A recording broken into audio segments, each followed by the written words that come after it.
মত রাখিব আপনার 9 তারিখের পিছত 4 তারিখে নির্বাচন কি কয় আপনার রিজাল্ট দিব।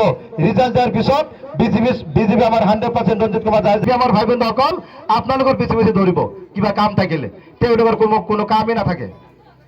তেওঁলোকে এই আপনার আইমাত্ৰী আমার যি অকল বিজেপির আমার লিডার আছে এই রায়পুর গাঁওখনত তেওঁলোকৰ পিছিয়ে পিছিয়ে ধৰি থাকিব তেওঁলোকে। কারণ আজি তারিখত আপনাদের মত রাখিব যিজন বিধায়কে বরপেরা রোড পৌরসভাত যায় এটা রিক্সার রেজিস্ট্রেশন নাম্বার আনি দিব পৰা নাই।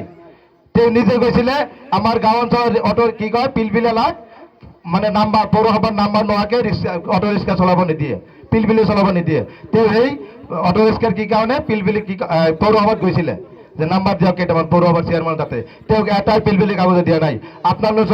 আপোনালোকৰ এই মৰমৰ আপনাদের যে প্রেসিডেন্ট বানাইছিলে এই ব্যক্তিজনে 103টা পিলপিলি কাগজ আনি দিছে, কিন্তু একজন বিধায়ক হয়ে আনি দিব পারা নাই।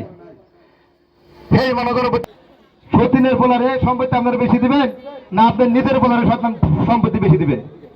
কারে দিবেন? হ্যাঁ, নিজের পোলারে দিবেন বেশি, সতীনের পোলারে পোলাবেন বেশি দিবেন কি? সে কি পাবো কোন আপনারই কর, আপনাকে কি আইনে দিতে পারবো?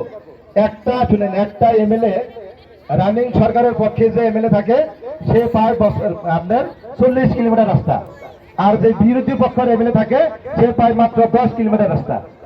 তাহলে হ্যাঁ পাবো 10 কিলোমিটার। আর যদি সরকারের পক্ষের এমএলএ মানে দেয় তাহলে হ্যাঁ পাবো 40 কিলোমিটার। তাই আগন্তুক দিনে আমাদের অনেক করণীয় কাম আছে। আমার মা বোনদেরকে বলছি, আমার শ্রদ্ধার মূলপ্রাণ সমাজ ওনাদেরকেও বলছি যে বিগত দিনে দেখছেন কি কয় এসএমএতে কি কয় ট্যাঙ্গা বাজারত একবারে বিক্রি করতে পারি। 30 বছর এই সমষ্টি সিপিএম এর আন্ডারে ছিল।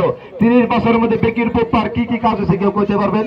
যে সকল সিপিএম এর ভাইরা আছেন, কংগ্রেসী বন্ধুরা আজকের দিনে কংগ্রেসী বন্ধুরা সিপিএম কে ভোট দিবেন পারিছেন। সিপিএম এর কোনো কার্যকর্তা নাই।